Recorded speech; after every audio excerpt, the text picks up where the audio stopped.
infrastructure in many schools, helped train teachers and provided training materials for the children. The World Bank Education Global Practice Manager Safa El Tayeb El Kogali noted among the achievements of the project were improvement in early grade learning, number of pupils per textbook to 2 children per textbook, teacher presence in class and teaching, increased percentage of children in P2, P3 who can recognize 4 out of 5 words, and the construction of new schools.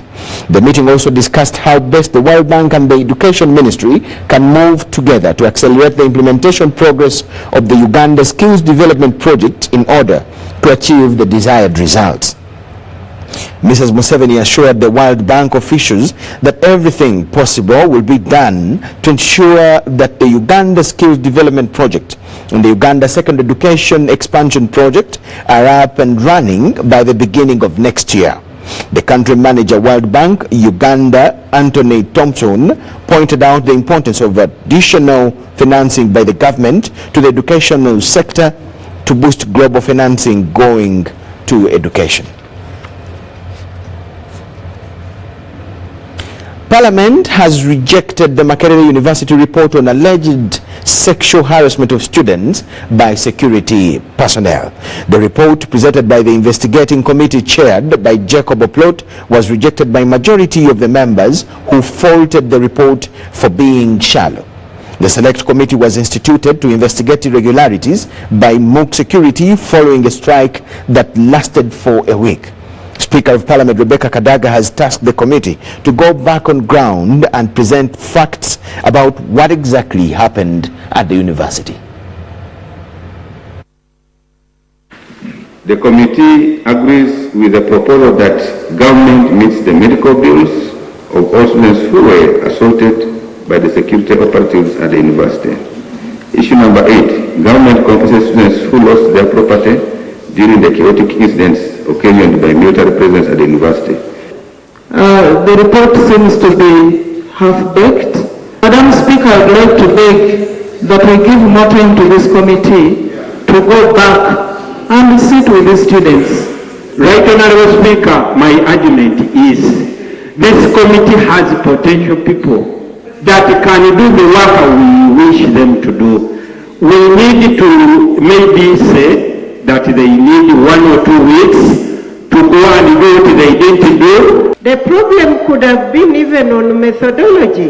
The matter to do with women can be best understood and understood and dealt with properly when it's actually women who are talking to them. I want to emphasize that as a committee, we will try the same measures we tried and failed,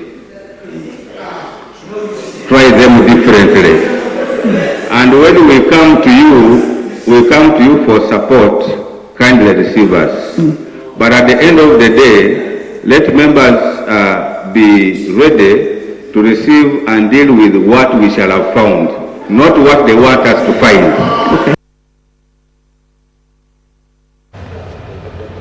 UBC Lunchtime News. The Anti-Corruption Unit is up in arms with Soroti University administration to investigate why 2 officials interdicted from conducting the university affairs remained running business even after the Anti-Corruption Court charged them with abuse of office and causing financial loss. The 2 were arrested by the State House Anti-Corruption Unit with support from the Uganda Police Force.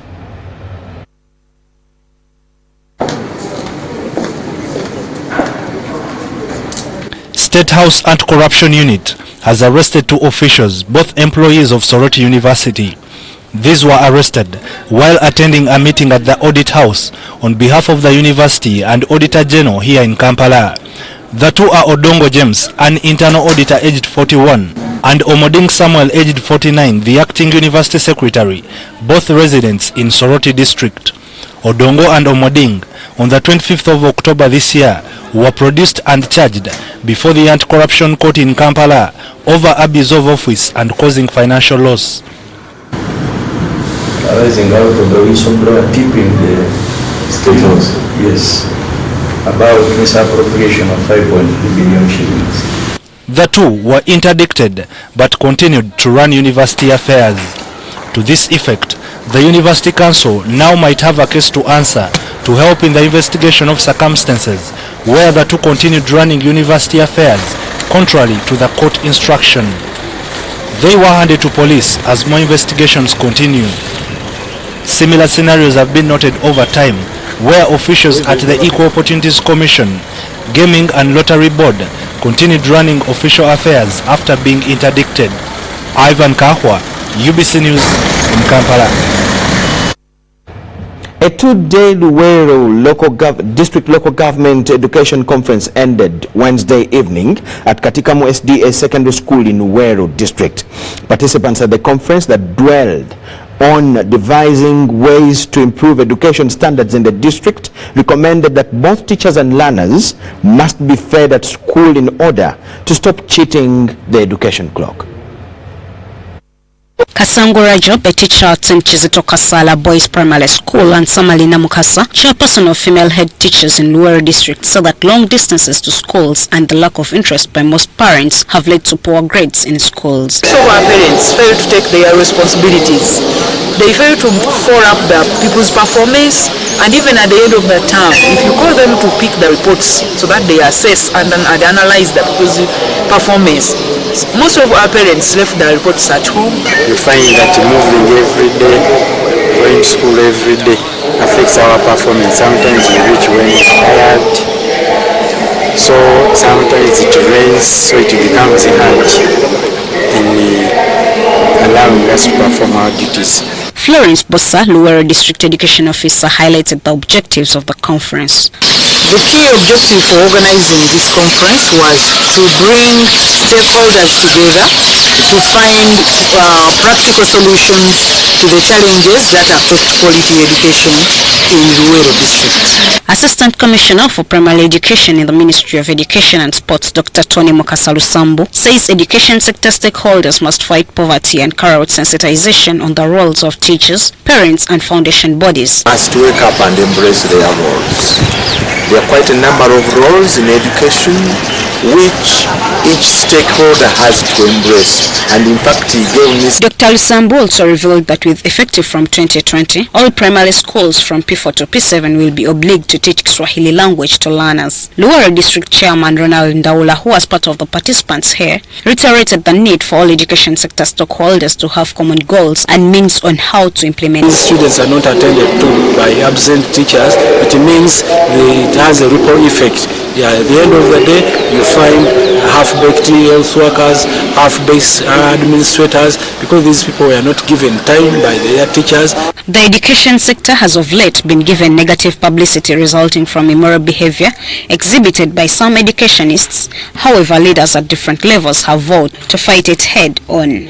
Time to educate our children about their sexuality, about some of these issues. Also in attendance were the Luwero District Cow, Godfrey Kuruhira, who narrated the key challenges to Luwero District education system to lack of sufficient infrastructure and few committed teachers. The other challenge we are looking at is infrastructure.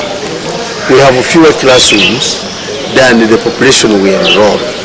So a good number of our pupils are either studying under makeshift facilities or very dilapidated classrooms. The theme of this conference was exploiting existing linkages for enhancement of quality education in Luwero District. Shaidat Nasaku, UBC. Floods in Bundibujo have been attributed to massive deforestation. State Minister of Agriculture Christopher Chibanzanga said this during a tour by the Ministry of Disaster Preparedness to assess the magnitude of the destruction. The minister also underscored the need for immunization against cholera for the victims following the unhygienic conditions now in the camps. Government is going to immunize flood victims to prevent them from acquiring cholera due to congestion and lack of safe water in the camps.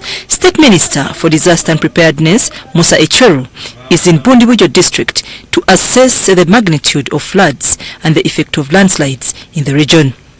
He said the Minister for Health and his team will soon arrive in Bundibujo to start the immunization exercise to all the victims, especially those in camps. And vaccinate people against cholera here. We have just launched it in Bundibujo, in Bududa.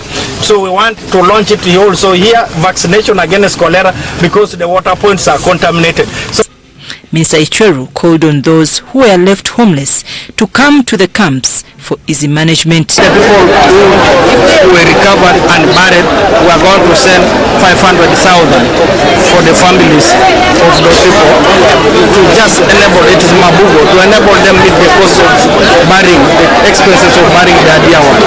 But the relocation and all those, we are going to discuss it. It's supposed to be a cabinet decision.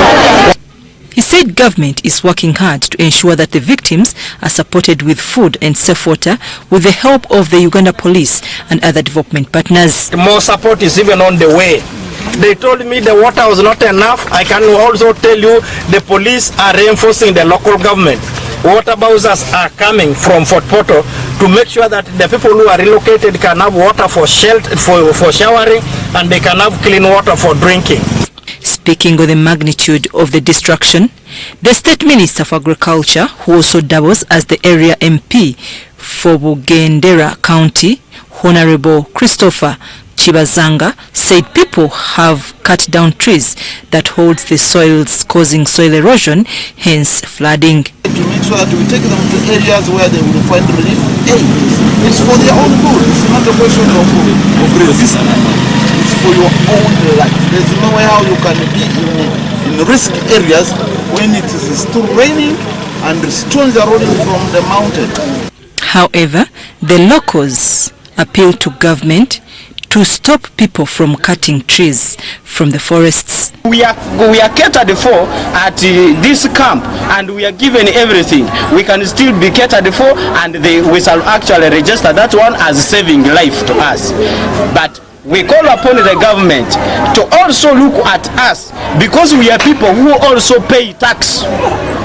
We hear in some parts of Duda, if there are problems, you hear billions of money has gone there. But since we got problems here, other people are still in the mudslides. They have not yet extracted them. Last Saturday, many rivers in Bundibujo burst banks, flooding and claiming 12 people and many missing. We thank you so much for watching. Let's take a very short break. We have more on return. Please keep around.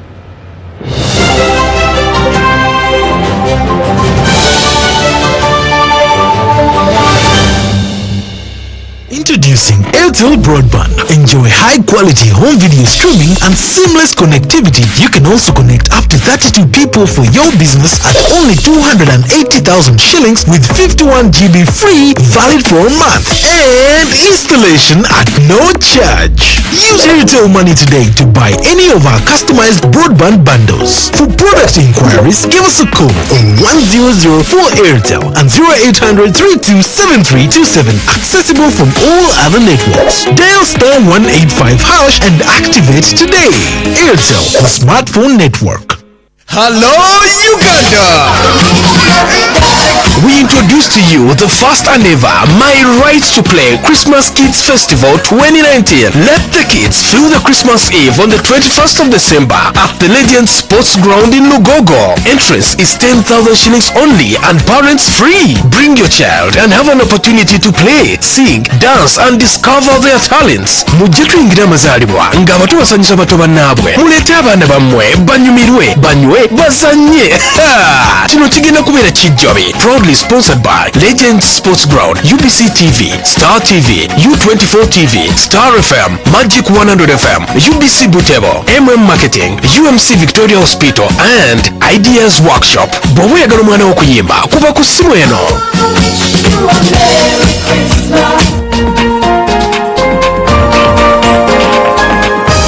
This weekend on UBC. My name is Nkayo Hannington, winner of the NSSF Friends with Benefits Season 2. Congratulations, Hannington! I used my winnings to boost my agricultural production and give a chance to the people in my community to work. So join us this year for the third season of the NSSF Friends with Benefits, as 16 Ugandans share inspirational stories on how they use their NSSF benefits to do life-changing things. So tune in every Sunday with your host Gaetano and I, and special new host Uncle D. It's another incredible display. It's the NSSF Friends with Benefits. And that's not all. You have the power to vote for your favorite stories to win up to 55 million shillings, just like Huntington. This show is brought to you by NSSF, a better life.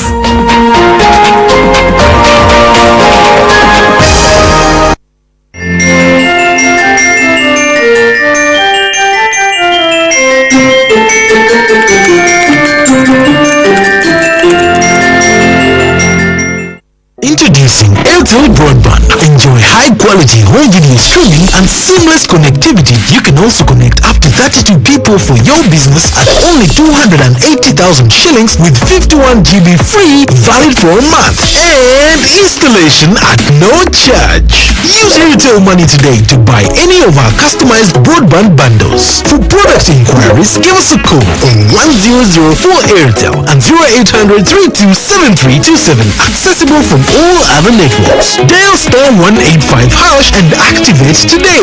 Airtel, the smartphone network.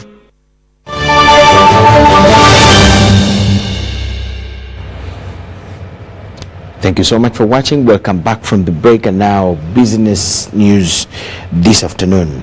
Quality production and reliability has been singled out as key drivers for industrialization in Uganda and Africa at large, especially as Africa warms up for the African Continental Free Trade Area market.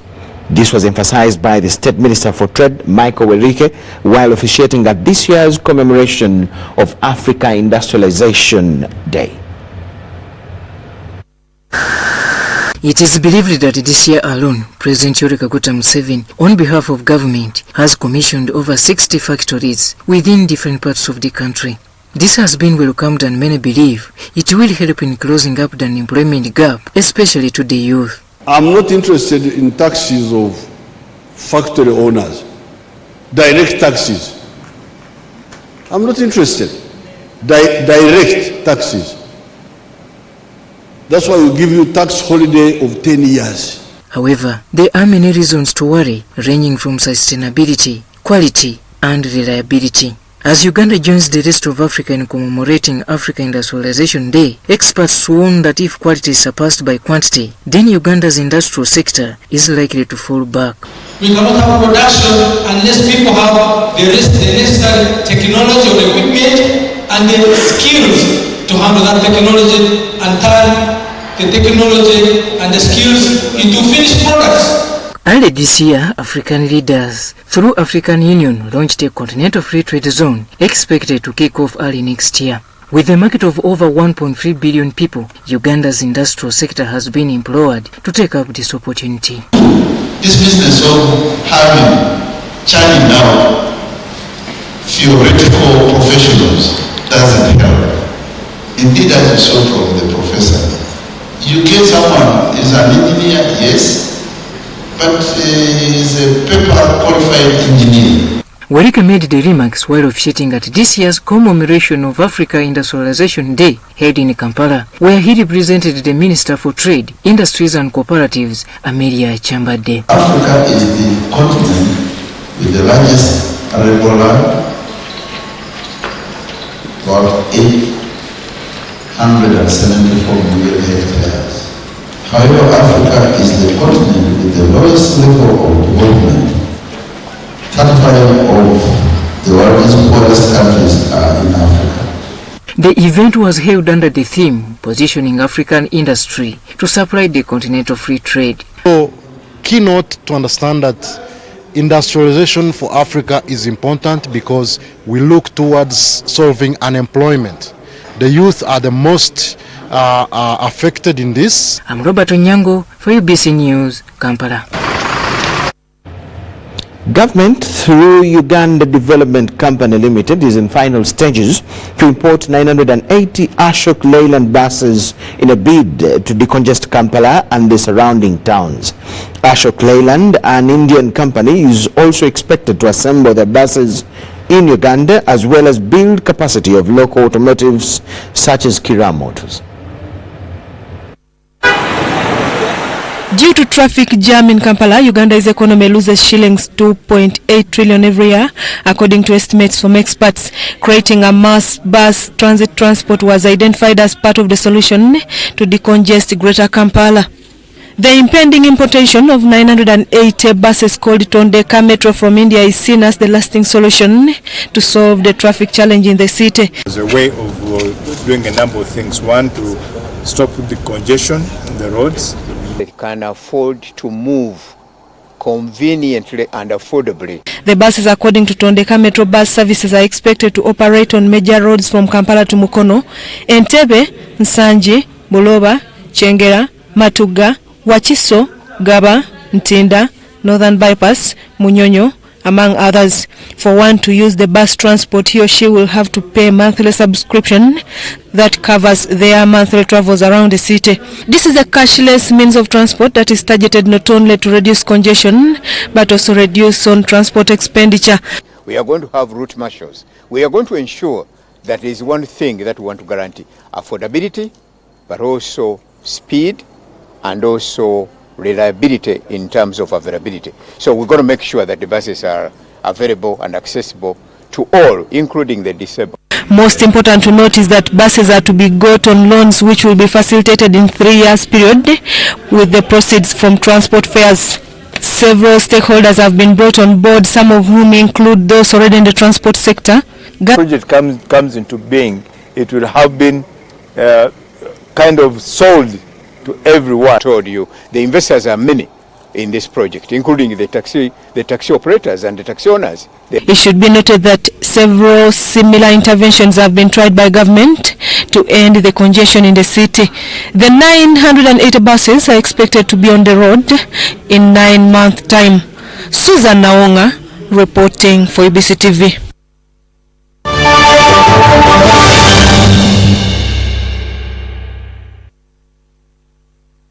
Chilean officials say they have located debris believed to be from an Air Force plane that went missing on Monday.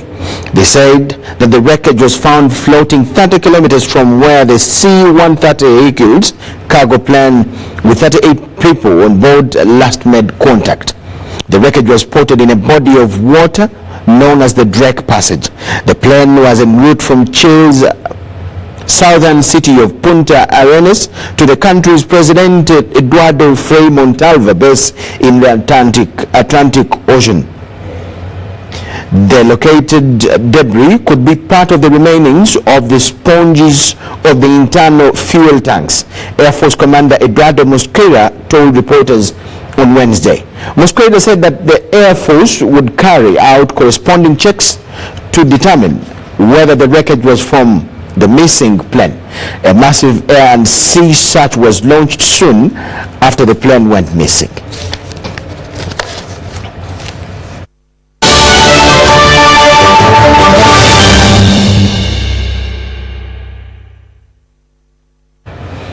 Uganda maintains its unbeaten run in the 2019 Sekafa Senior Challenge Cup in a game played at the StarTimes Stadium in Lugogo. Uganda defeated Eritrea 2-0 to top its group on 9 points. Goals from Nicholas Kashozi and Mustafa Kiza were enough to secure victory for the Uganda Cranes. The back of the net it went. What a goal! What a goal from Nicholas Kashozi. He was fire, and the goalkeeper just couldn't handle it. Well, here the jet again beats his marker, goes down, and that's a foul, yellow card. Mustafa Kiza cheeses it in, back of the net it goes, and that could be the end of Eritrea here. 0 for Eritrea, 2 to Uganda, and they just want to dance, always want to dance. Oh, there they go. There they go. There they go. There they go.